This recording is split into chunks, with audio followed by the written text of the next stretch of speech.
राधा मेरी स्वामिनी और मैं राधे को दास, जन्म जन्म मोहे दीजियो श्री बृंदावन धामवास।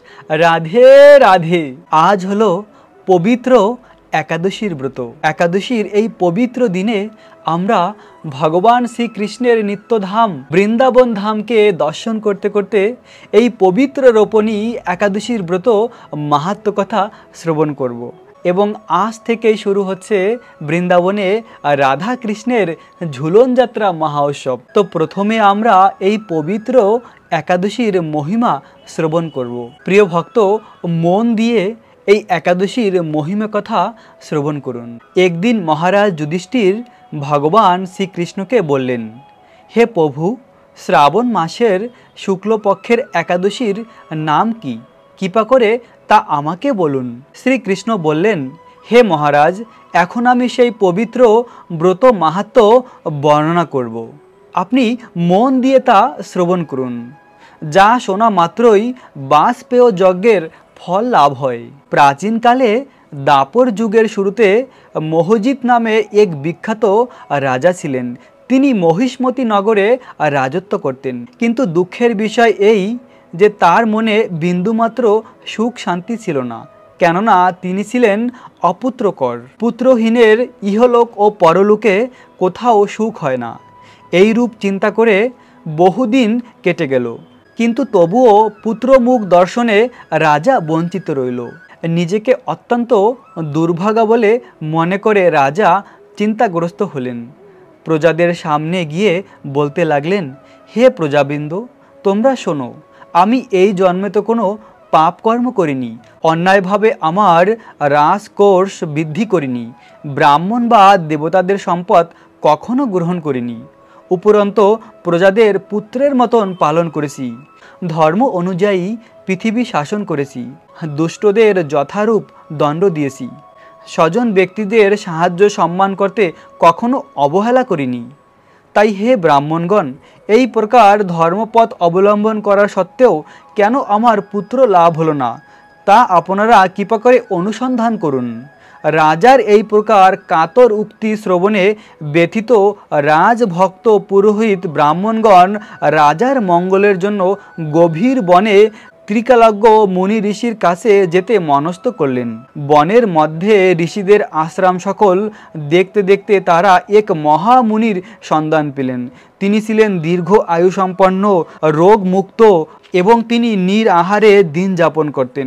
ঘোর তপস্যায় মগ্ন ছিলেন।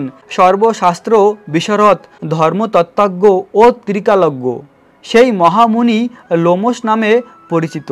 ব্রহ্মার এক কল্প অতিবাহিত হলে মুনিবরের গায়ের একটি লোম পরিত্যক্ত হতো।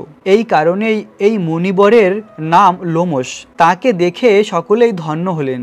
তারা পরস্পরে বলতে লাগলেন যে আজ আমাদের বহু জন্মের সৌভাগ্যের ফলে আজ আমরা এই মহামুনির সাক্ষাৎ লাভ করলাম।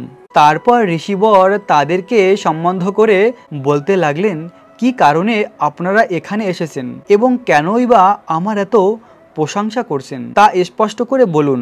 আপনাদের যাতে মঙ্গল হয় আমি নিশ্চয়ই তার চেষ্টা করব। ব্রাহ্মণেরা বললেন, হে ঋষিবর, আমরা যে উদ্দেশ্যে এখানে এসেছি আপনি কৃপা করে তা শুনুন। এই পৃথিবীতে আপনার মতন শ্রেষ্ঠ আর কেউ নেই। মহিজিৎ নামে এক রাজা নিঃসন্তান হওয়ায় অতি দুঃখে দিন যাপন করছেন। আমরা তার প্রজা। তিনি আমাদেরকে পুত্রের মতন পালন করেন, কিন্তু তিনি পুত্রহীন বলে আমরা সকলেই মর্মাহত। তার দুঃখ দূর করতেই আমরা এই বনে প্রবেশ করেছি। হে ব্রাহ্মণ শ্রেষ্ঠ, রাজা যাতে পুত্রের মুখ দর্শন করতে পারে কৃপা করে তার কোনো উপায় আমাদেরকে বলুন। তাদের কথা শুনে মুনিবর ধ্যানমগ্ন হলেন। কিছু সময় পরে রাজার পূর্বজন্মের বৃত্তান্ত বলতে লাগলেন। এই রাজা পূর্বজন্মে এক দরিদ্র শূদ্র ছিলেন।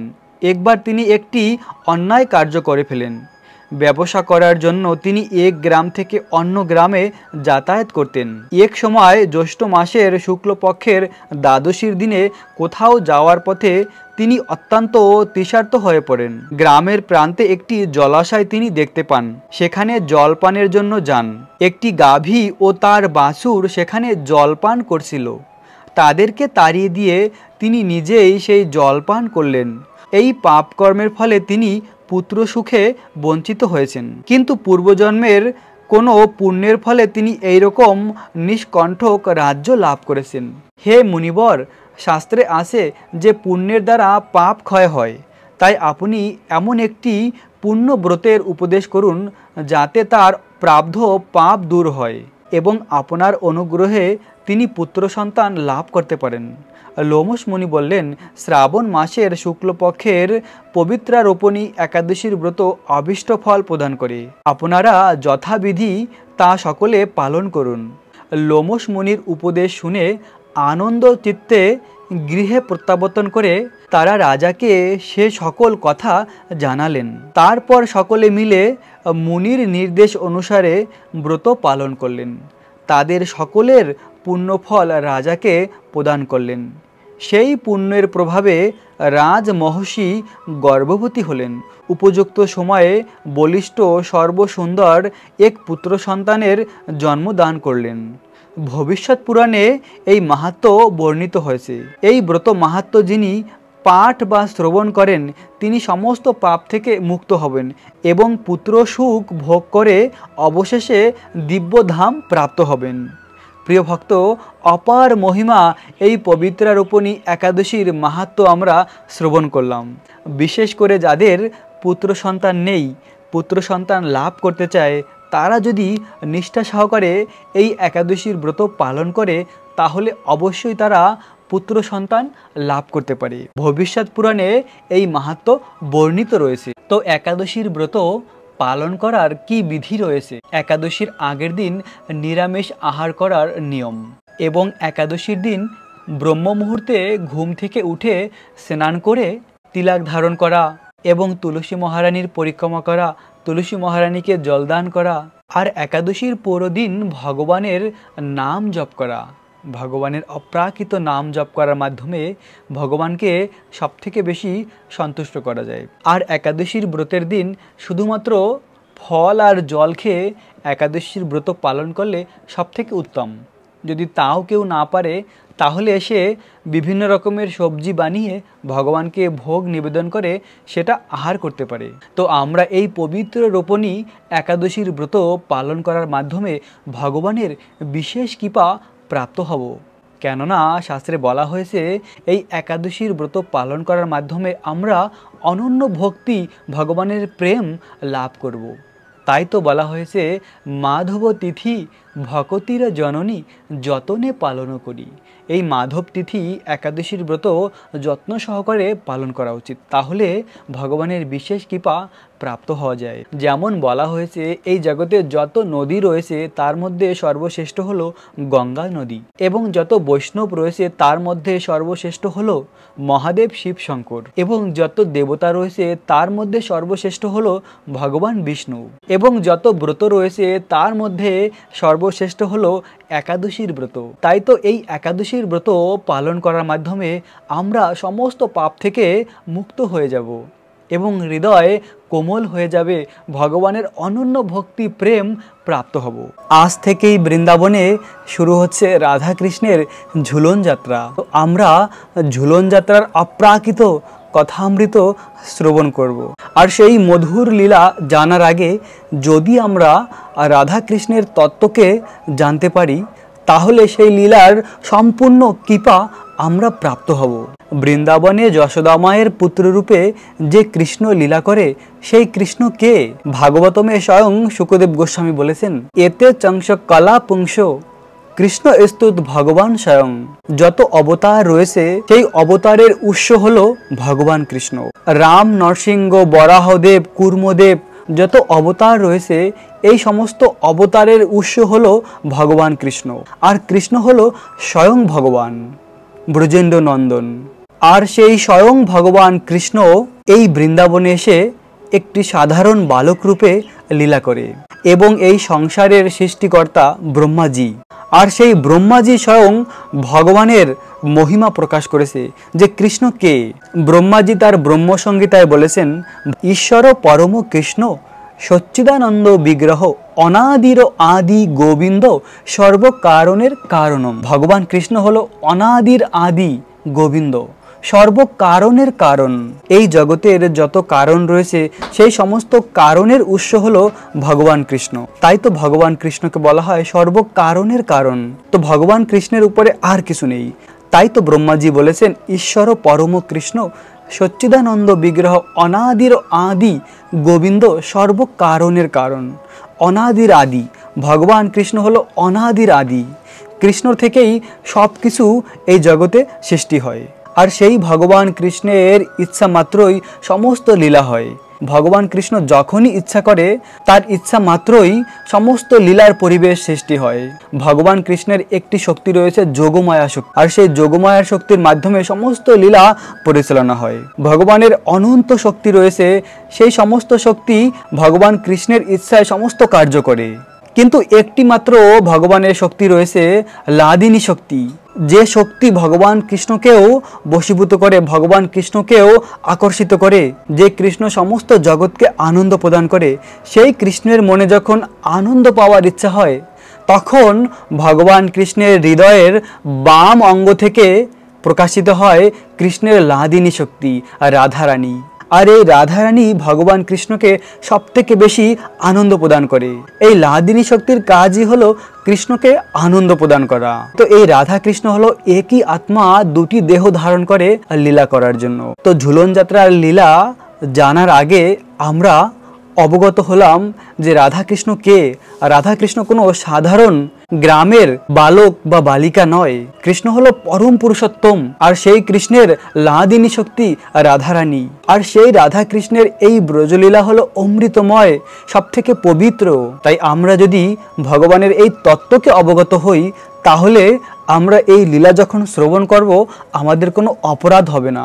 আমরা বুঝতে পারবো যে এই লীলা কত অপ্রাকৃত, কত বিশুদ্ধ। এই জড়জগতের তিন গুণের সঙ্গে কোনো সম্পর্ক নেই ভগবানের এই লীলার। তো বৃন্দাবনের সমস্ত গোপিকা এবং রাধারানী তাদের বিভিন্ন স্থানে বিবাহ হয়। তো রাধারানীর শ্বশুর বাড়ি ছিল জাবট এবং বাকি সখীরাও বিভিন্ন স্থানে ছিল। তো এই শরৎকালে বৃন্দাবনে একটি উৎসব হয়, হারিয়ালি উৎসব। যখন বর্ষার দিনে বৃষ্টির জলে খুব সুন্দর চারদিকে গাছের পাতাগুলি সবুজ হয়ে ওঠে। আর রাখি পূর্ণিমার ঠিক আগে বৃন্দাবনের সমস্ত গোপিকাদের ভাইয়েরা তাদের শ্বশুর বাড়িতে যায় তাদেরকে নিজের বাড়িতে ফিরিয়ে নিয়ে আসার জন্য। তো সমস্ত গোপিকা যেমন ললিতা সখী, ইন্দুলেখা সখী, রাধারানীর যত সখী রয়েছে তাদের ভাইরা গিয়ে তাদেরকে নিজের বাড়িতে ফিরিয়ে নিয়ে এসেছে। আর রাধারানী ঘরের জানালা দিয়ে দেখছিল এখন পর্যন্ত তার ভাই সিদাম আসেনি তাকে নিয়ে যাওয়ার জন্য। তো রাধারানী খুব কষ্টে ছিল জাবটে। জটিলা খুব কষ্ট দিত রাধারানীকে, আর কুটিলা ছিল তার ননদ, আর সেও ছিল খুব কুটিল বুদ্ধির মানুষ। যেমন সাধারণ জগতে হয়ে থাকে, শাশুড়িরা স্বাভাবিকভাবেই তার ছেলের বউকে কষ্ট দিয়ে থাকে অনেক জায়গায়। তো ঠিক বৃন্দাবনে তেমনই ছিল, কিন্তু এই লীলা অপ্রাকৃত, এই জড়জগতের মতন নয়। এইভাবে রাধারানী দেখছিল সমস্ত তার গোপিকারা তার বাবার বাড়িতে ফিরে যাচ্ছে, কিন্তু রাধারানী ঘরের মধ্যে বসে কান্না করছিল আর জানালার পাশে দাঁড়িয়েছিল যে কখন তার ভাই আসবে সিদাম, এসে তাকে ফিরিয়ে নিয়ে যাবে। তো ঠিক ঝুলন যাত্রার একদিন আগে দেখছিল দূর থেকে খুব সুন্দর রথকে সাজিয়ে তার ভাই আসছিল তাকে নিয়ে যাওয়ার জন্য। আর ভাইকে দেখে খুব আনন্দে ভাইকে জড়িয়ে ধরেছে। আর রাধারানী বলছিল, ভাই তুমি এত দেরি করলে কেন? আর সিদাম সখা বলল, দেখো তোমার যে শাশুড়ি রয়েছে জটিলা, এ তোমাকে স্বাভাবিকভাবে যেতে দেবে না। তাই আমি এমন ব্যবস্থা করে এসেছি, কেননা আমি 10,000 গাভী নিয়ে এসেছি, অনেক শাড়ি, অনেক উপহার নিয়ে এসেছি তাদের জন্য। আর এই সমস্ত জটিলা যখন দেখবে তখন সে খুশি মনে তোমাকে আমার সঙ্গে পাঠিয়ে দেবে। আর তখন সিদাম সখা ঘরের ভিতরে প্রবেশ করেছে আর জটিলার কাছে বলছিল সিদাম সখা যে আমি আমার বোনকে নিয়ে যাওয়ার জন্য এসেছি। আর জটিলা বলছিল, তোমার বোনকে যদি নিয়ে যাও তাহলে এই ঘরের কাজ কে করবে? আমি করব। আর তখন সিদাম সখা বলছিল, দেখো তোমার জন্য আমি অনেক উপহার নিয়ে এসেছি, একবার ঘরের বাইরে গিয়ে দেখো, এই 10,000 গাভী এবং এই সমস্ত উপহার সব তোমার জন্যই।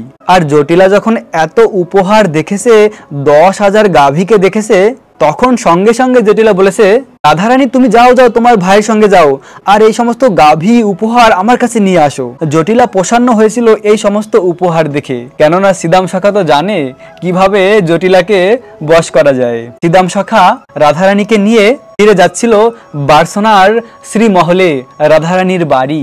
আর অনেক সুন্দর রথকে সাজিয়েছে, রথের সামনে ঘোড়া রথকে চালিয়ে নিয়ে যাচ্ছে, অনেকগুলি রথ রয়েছে। আর রাধারানী যে রথে করে বার্সনা যাচ্ছিল জাবর থেকে, আর সেই রথে শুধুমাত্র 6 জন মঞ্জুরি ছিল। আর এই 6 জন মঞ্জুরি কে? যে স্বরগোস্বামী রূপে অবতীর্ণ হয়েছে চৈতন্য মহাপ্রভুর সঙ্গে, যে স্বরগোস্বামী বৃন্দাবনে এসে সমস্ত গ্রন্থ লিপিবদ্ধ করেছে। আমরা যে বৃন্দাবনের অনেক লীলাকে শ্রবণ করি রাধা কৃষ্ণের, এই লীলা আমরা কোথা থেকে জানতে পাই? না, এই স্বরগোস্বামীরা এসে অনেক গ্রন্থ লিপিবদ্ধ করেছে, আর সেখান থেকেই আমরা বৃন্দাবনের অনেক এই অপ্রাকৃত লীলা জানতে পারি। কেননা আমরা তো কেউ সেই গোলক বৃন্দাবন যাইনি, যারা সেই গোলক বৃন্দাবন থেকে এসেছে, সেই লীলা দেখেছে, তারাই এই গ্রন্থ লিখেছে।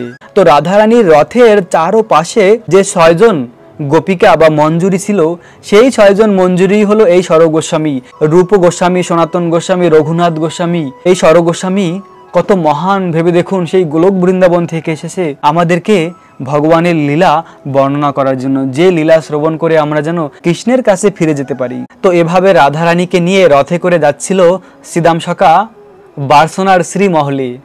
আর বার্সনার বাড়িতে সবাই অপেক্ষা করছিল রাধারানীর জন্য, বিশ্বভানু মহারাজ, কীর্তিদা সুন্দরী। আর রাধারানী এসে পৌঁছেছে শ্রীমহলে বার্সনার। আর কীর্তিদা সুন্দরী রাধারানীকে দেখে বলছিল, মা তুমি কেমন আছো? আর রাধারানী বলছিল, আমি ভালো আছি। কিন্তু রাধারানীর 2 নয়ন যুগল থেকে অশ্রুধারা প্রভাবিত হচ্ছিল। মহাজনেরা টিকায় বলেছেন যে রাধারানীর এক চোখ থেকে আনন্দের অশ্রু প্রভাবিত হচ্ছিল, আর এক চোখ থেকে দুঃখের অশ্রু প্রভাবিত হচ্ছিল। আনন্দ এই কারণেই যে 11 মাস পরে এই 1 মাস আমার বাবার বাড়িতে থাকার সুযোগ পেয়েছি। আর এক চোখ থেকে দুঃখের জল এই কারণেই প্রভাবিত হচ্ছিল যে 1 মাস অতিবাহিত হলে আমাকে আবার জাবটে ফিরে যেতে হবে। আর জাবটে রাধারানীর একদমই ভালো লাগতো না, সেখানে শুধু সব সময় রাধারানী কান্না করতো। তো এভাবে রাধারানীকে খুব সুন্দরভাবে স্বাগত জানানো হয়েছে, রাধারানীর উপরে পুষ্প বৃষ্টি করেছে। আর সেই সময় বিশ্বভানু মহারাজ এসেছে। বিশ্বভানু মহারাজও খুব ভালোবাসে তার কন্যাকে। বিশ্বভানু মহারাজ রাধারানীকে দেখে এত আনন্দিত হয়েছে যে আনন্দের যেন বন্যা প্রভাবিত হচ্ছিল পুরো বার্সনার এই শ্রীমহলে, বার্সনা গ্রামে। আর তখন বাড়ি আসার সঙ্গে সঙ্গেই রাধারানী বলছিল, মা আমি বৃন্দাবনের বনে যাব, ললিতা সখী বাকি সখীদের সঙ্গে দেখা করার জন্য। অনেক দিন ধরে তাদের সঙ্গে দেখা হচ্ছে না। আর কীর্তিদা সুন্দরী বলল, যাও তুমি এখনই চলে যাও, তোমার কখনো জিজ্ঞাসা করারই দরকার নেই কোথাও যাওয়ার জন্য। কেননা বিশ্বভানু মহারাজ আর কীর্তিদা সুন্দরী রাধারানীকে এত ভালোবাসে, এতটাই বিশ্বাস করে, রাধারানী যখন যেখানে যেতে চাইতো, কিন্তু জাবটে তার শ্বশুরবাড়ি, সেখানে রাধারানীকে একদমই ঘর থেকে বাইরে যেতে দিত না। রাধারানীকে দিয়ে অনেক কাজ করাতো। কিন্তু রাধারানীর নিজের বাড়িতে ঠিক অন্যরকম। এখানে রাধারানীকে খুব ভালোবাসে, এখানে রাধারানীকে খুব বিশ্বাস করে।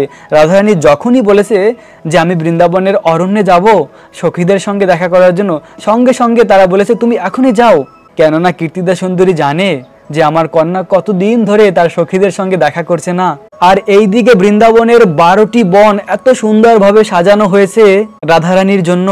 প্রিয় ভক্ত, এখন পর্যন্ত যা আমরা লীলা শ্রবণ করেছি, এটি ছিল বর্ষা হওয়ার আগে মেঘের গর্জন। এখন হবে আসল বর্ষা, অমৃতময় বর্ষা এখন হবে। এই ঝুলন যাত্রার অমৃতময় রস এখন আমরা আস্বাদন করব। ভগবান কৃষ্ণের এই যোগমায়া শক্তি হলো বৃন্দা দেবী। বৃন্দা দেবী বৃন্দাবনের 12টি বনকে এত সুন্দরভাবে সাজিয়ে রেখেছে, কেননা রাধারানীর সঙ্গে কৃষ্ণের ঝুলন যাত্রা। আর এই ঝুলন যাত্রার জন্যই খুব সুন্দরভাবে 12টি বনকে সাজানো হয়েছে।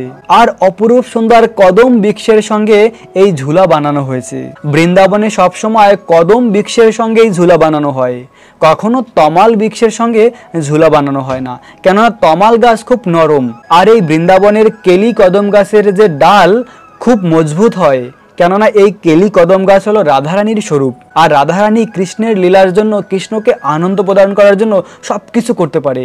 রাধারানীর জীবনের সবকিছু কৃষ্ণময়, তাই তো সব সময় কদম বৃক্ষের সঙ্গে ঝুলা বানানো হয়। কদম বৃক্ষের সঙ্গে অপরূপ সুন্দর ঝুলা বানিয়েছিল।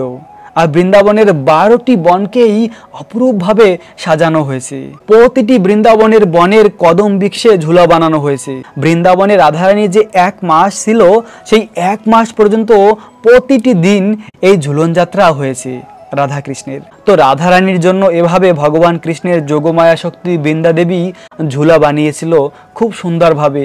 আর সেই ঝুলার চারপাশে বৃন্দাবনের বিভিন্ন পাখি, ভ্রমর, ময়ূররা এসে সেই স্থানে এসে পৌঁছেছিল। বৃন্দাবনের যে কাক পাখি রয়েছে, সেই কাক পাখি কা কা এভাবে ডাকে না, রা রা বলে কীর্তন করে। রা মানে রাধারানী। আর বৃন্দাবনের যে কোকিল, সেই কোকিল কু কু এভাবে ডাকে না, তারা কোকিলরাও ধে ধে বলে ডাকে। কাক রা বলে ডাকে আর কোকিল ধে বলে ডাকে। এই দুটি একসঙ্গে মিলে হয় রাধে রাধে রাধে। ভেবে দেখুন, বৃন্দাবনের পাখিরাও তাদের গানের সুর রাধা নাম নিয়ে করে। আর সেই সময় বৃন্দাবনের ময়ূর এসে অনেক সুন্দর নৃত্য শুরু করেছে। আর নৃত্য করতে করতে তারা গান করছিল কে কা কে কা। এই কে কার মানে কি? কে মানে হলো কে এই অপরূপ সুন্দর কিশোর, যার রূপ দর্শন করে আমাদের বিশ্বভানু নন্দিনী এত আনন্দিত হচ্ছে, যাকে দর্শন করে রাধারানী যেন পরম আনন্দ লাভ করছে। এই কিশোর হলো যশোদা মায়ের পুত্র। তো এভাবে খুব সুন্দরভাবে সেই ঝুলাকে সাজানো হয়েছে। ভগবান কৃষ্ণ আর রাধারানী অনেক দিন পরে মিলিত হয়েছে। সখীরাও একসঙ্গে মিলিত হয়েছে। এক অপ্রাকৃত আনন্দ মুখর পরিবেশ সৃষ্টি হয়েছে বৃন্দাবনের কুঞ্জে, বৃন্দাবনের বনে। ভেবে দেখুন, চারপাশে কদম বৃক্ষ দিয়ে সাজানো, আর বিভিন্ন রকমের পাখিরা এরকম গান করছে। আর যে ফুলের গাছ রয়েছে, সেই ফুলের গাছগুলি বিভিন্ন গাছ বিভিন্ন রকমের সুগন্ধ প্রদান করছে। আসলে বৃন্দাবনের এই বিভিন্ন ফুলের গাছ বিভিন্ন রকমের সুগন্ধ প্রদান করছিল রাধা কৃষ্ণের সেবার জন্য। যেভাবে ভগবানের যোগমায়া এই বৃন্দাদেবী বলে, সেভাবেই এই সমস্ত কিছু কার্য করে। আর বিভিন্ন গাছের ফুল দিয়ে এই ঝুলাকে সাজানো হয়। আর ঠিক সেই সময় রাধারানীকে ঝুলার উপরে বসানো হয়েছে। আর কৃষ্ণ রাধারানীর সেই ঝুলাকে ঝুলাচ্ছিল। আবার কৃষ্ণ সেই ঝুলায় বসেছিল, রাধারানী সেই ঝুলাকে ঝুলাচ্ছিল। একবার কৃষ্ণ, একবার রাধারানী, আবার একসঙ্গে রাধা কৃষ্ণ বসেছিল সেই ঝুলার উপরে। তখন সখীরা সেই ঝুলাকে ঝুলাচ্ছিল। এভাবে অপ্রাকৃত আনন্দ লাভ করছিল রাধারানী। অনেক দুঃখ কষ্ট নিয়ে রাধারানী বাবার বাড়িতে এসেছিল। তাই তো ভগবান কৃষ্ণ চেয়েছিল আর গোপিকারা চেয়েছিল যে রাধারানী যেন যাবটের কথা ভুলে যায়। রাধারানীকে এত আনন্দ আমরা প্রদান করব যে যাবটের সব কিছু রাধারানী ভুলে যাবে। আসলে কেউ যদি খুব কষ্টে থাকে, তাকে যদি ঝুলার উপরে বসিয়ে ঝুলানো হয়, তাহলে কিন্তু সে অনেক আনন্দ লাভ করে। তাই তো রাধারানীর জন্য এত সুন্দর আয়োজন করেছে, এত সুন্দর পরিবেশ বানিয়েছে ভগবান কৃষ্ণের যোগমায়া শক্তি বৃন্দা দেবী, যে রাধারানী সব কিছু যেন ভুলতে চলেছে যাবটের কথা। এখন শুধু এখানে গোপিকা আর কৃষ্ণই রয়েছে, আর কিছু নেই রাধারানীর জীবনে। তো এই যে রাধারানীর শতকোটি গোপিকা রয়েছে, এই শতকোটি গোপিকার কাজ হলো রাধারানীকে আনন্দ প্রদান করা। কিভাবে রাধারানীকে আরো বেশি আনন্দ প্রদান করা যায়, তারা সবসময় সেই কথাই ভাবতো। তারা সবসময় রাধারানীর আনন্দ বিধান করত। তো এভাবে চলছিল এই আনন্দ মুখর ঝুলন যাত্রা। রাধা আর কৃষ্ণ ঝুলার উপরে বসে আছে, আর গোপিকারা সকলে সেই ঝুলাকে ঝুলাচ্ছিল। এতই আনন্দ সেই ঝুলন যাত্রায়, মনে হয় অমৃতের বাড়ি বর্ষণ হচ্ছে। সমস্ত গোপিকারা এবং রাধা কৃষ্ণ সবাই খুব আনন্দে এই ঝুলন যাত্রা মহা উৎসব উদযাপন করছিল। আর গোপিকারা সকলে অনেক জোরে জোরে ঝুলাকে ঝুলাচ্ছিল। একবার রাধা কৃষ্ণ অনেক উপরে চলে যাচ্ছে, আবার নিচে, এভাবে অনেক আনন্দ পাচ্ছিল তারা দুজনেই। আর ঠিক সেই সময় রাধা কৃষ্ণের গলায় যে মুক্তার মালা ছিল, সেই মালার যে মতি, এক একটা মতি নিচে পড়ছিল। রাধারানীর গলায় অনেক মূল্যবান মুক্তার মালা ছিল, সেই মালা খুলে গিয়েছিল আর এক একটি মতি নিচে পড়ছিল। আর শ্যামসুন্দর কৃষ্ণের গলায়ও মুক্তার মালা ছিল, আর কৃষ্ণের গলার মালাও এক একটি মতি নিচে পড়ছিল। আর গোপিকারা জানে রাধারানীর গলার মালা কিরকম আর কৃষ্ণের গলার মালা কীরকম। তো এক একটি মতি যখন মাটিতে পড়ছিল তখন সমস্ত গোপিকারা রাধাকৃষ্ণের এই প্রসাদ সংগ্রহ করছিল, যে যেভাবে পারছিল। এক একটি করে মতি গোপিকারা সংগ্রহ করছিল। ওই গোপী বলছিল এটি রাধারানীর, ওই গোপী বলছিল এটি কৃষ্ণর। এভাবে তারা সংগ্রহ করছিল। আর যে সবথেকে বেশি এই মতিকে সংগ্রহ করতে পারবে সে জিতে যাবে, তাকে পুরস্কৃত করা হবে। এভাবে এই মধুর ঝুলন যাত্রা, আহাহা, এক অপ্রাকৃত আনন্দ। ভেবে দেখুন, পাখি, ভ্রমর, ময়ূরেরা এত সুন্দর কীর্তন করেছে। আজও বৃন্দাবনের অনেক বন রয়েছে, যে বনের মধ্যে প্রবেশ করলে সত্যি মনে হয় এত সুন্দর। তো ভগবানের ভক্তির মাধ্যমে আমরা কৃষ্ণের কাছে ফিরে যেতে পারি। দুর্লভ এই মনুষ্য জনম, এই জন্ম সার্থক হবে কৃষ্ণের ভক্তির মাধ্যমে। তাই জীবনের একটি মুহূর্ত নষ্ট না করে বেশি বেশি করে ভগবানের নাম জপ করুন, রাধা কৃষ্ণকে ভালোবাসুন, আর এই বৃন্দাবন ধামকে ভালোবাসুন। তো এরপরে এই ঝুলন যাত্রার অন্তিমে যা হয়, যুদ্ধ হয়। যুদ্ধ করার জন্য কি দরকার? বোম দরকার, পিস্তল বা বন্দুক দরকার না। এই বোম হলো সমস্ত গোপিকাদের কোমরে বাঁধা রয়েছে। কি রয়েছে কোমরে বাঁধা? না, গোপিকারা বৃন্দাবনের বিভিন্ন ফুলের গাছের ফুল দিয়ে তারা রং বানিয়েছিল, আর সেই রং তারা কোমরে রেখেছিল। সমস্ত গোপিকারা তাদের কোমরে অনেক রং রেখেছে, আর এটাই হলো বৃন্দাবনের বোম। আর সেই বোম তারা রাধা কৃষ্ণের ঝুলার উপরে, রাধা কৃষ্ণের উপরে গিয়ে পড়ছিল। আর ডাইরেক্ট যেন রাধা কৃষ্ণের উপরে সেই বোম না লাগে তার জন্য যে মঞ্জুরিরা রয়েছে, যে রূপ সনাতন গোলক বৃন্দাবনের মঞ্জুরি, আর এই মঞ্জুরিরা কি করছিল, তারা এরকম জাম্প লাগিয়ে তাদের উপরে যেন সেই বোম লাগে, যেন রাধা কৃষ্ণের উপরে ডাইরেক্ট না লাগে। আর কখনো কখনো এমন হয়েছে যে মঞ্জুরিরা জাম্প দিয়েছে, কখনো সেই জাম্প অন্যদিকে হয়েছে, আর সেই বোম গিয়ে ডাইরেক্ট শ্যাম সুন্দরের মুখে পড়েছে। শ্যাম সুন্দরের মুখ একদম লাল হয়ে গিয়েছে। এভাবে চলছিল এই যুদ্ধ।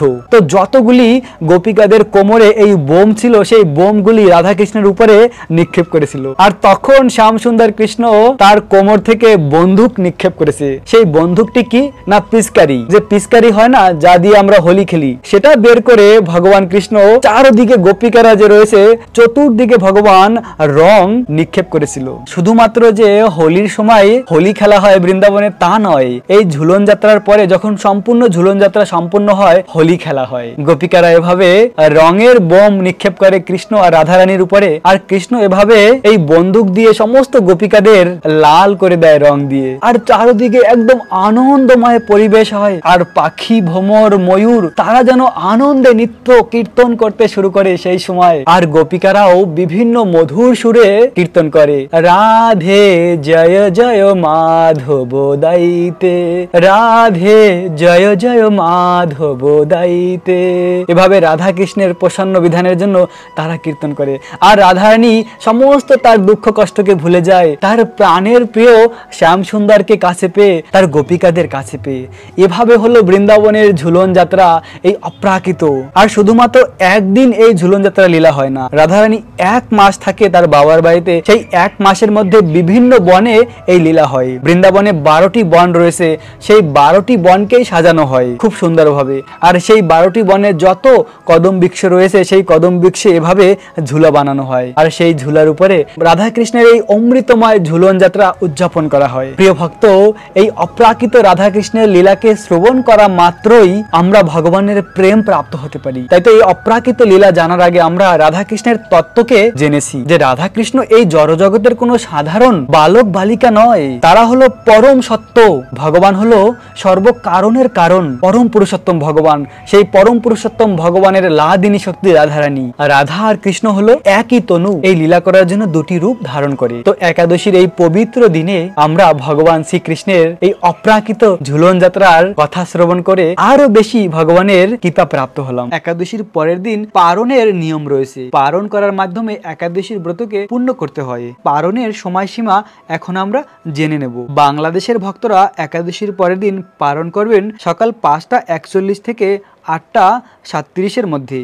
পশ্চিমবঙ্গ কলকাতার ভক্তরা একাদশীর পরের দিন পালন করবেন সকাল 5টা 15 থেকে 8টা 7-এর মধ্যে। দিল্লির ভক্তরা একাদশীর পরের দিন পালন করবেন 5টা 51 থেকে 8টা 7-এর মধ্যে। মুম্বাই মহারাষ্ট্রের ভক্তরা একাদশীর পরের দিন পালন করবেন সকাল 6টা 20 থেকে 8টা 7-এর মধ্যে। পুনে মহারাষ্ট্রের ভক্তরা একাদশীর পরের দিন পালন করবেন সকাল 6টা 16 থেকে 8টা 7-এর মধ্যে। নাগপুর মহারাষ্ট্রের ভক্তরা একাদশীর পরের দিন পালন করবেন সকাল 5টা 53 থেকে 8টা 7-এর মধ্যে। চেন্নাই তামিলনাড়ুর ভক্তরা একাদশীর পরের দিন পালন করবেন 5টা 56 থেকে 8টা 7-এর মধ্যে। ভুবনেশ্বর উড়িষ্যার ভক্তরা একাদশীর পরের দিন পালন করবেন 5টা 27 থেকে 8টা 7-এর মধ্যে। বিহারের ভক্তরা একাদশীর পরের দিন পালন করবেন 5টা 23 থেকে 8টা 7-এর মধ্যে।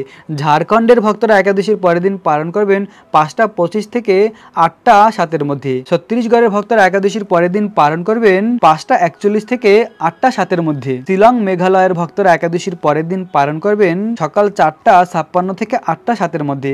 গুয়াহাটি আসামের ভক্তরা একাদশীর পরের দিন পালন করবেন সকাল 4টা 56 থেকে 8টা 7-এর মধ্যে।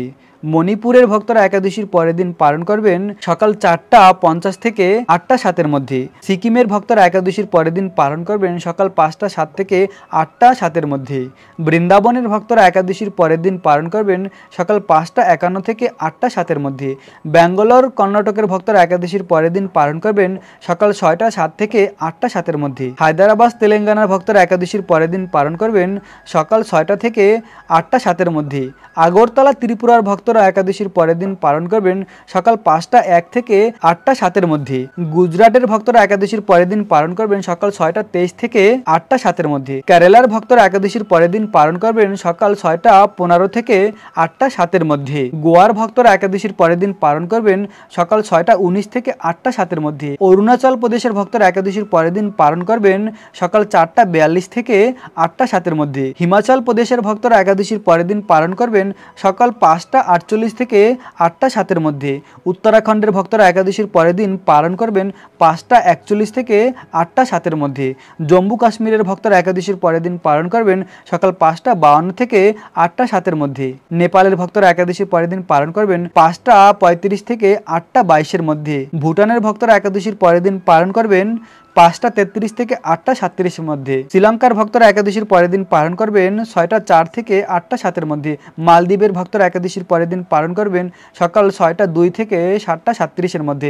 মায়ানমারের ভক্তরা একাদশীর পরের দিন পালন করবেন সকাল 6টা 47 থেকে 10টা 8-এর মধ্যে। পাকিস্তানের ভক্তরা একাদশীর পরের দিন পালন করবেন 5টা 31 থেকে 7টা 37-এর মধ্যে।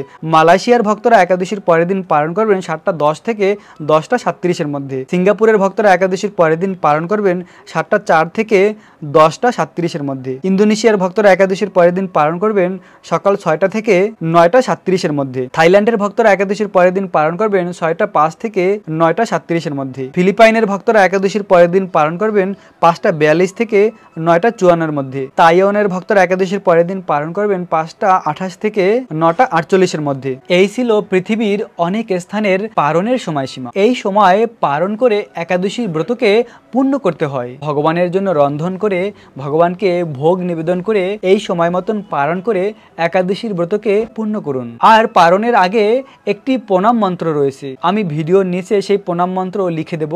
একাদশীর পালনের আগে সেই প্রণাম মন্ত্রটি বলুন। তো এভাবে এই পবিত্র রোপণী একাদশীর ব্রত পালন করে আমরা ভগবানের বিশেষ কৃপা প্রাপ্ত হলাম। প্রিয় ভক্ত, রাখবেন নিজেদের অনেক যত্ন, থাকবেন কৃষ্ণ ভাবনাময়।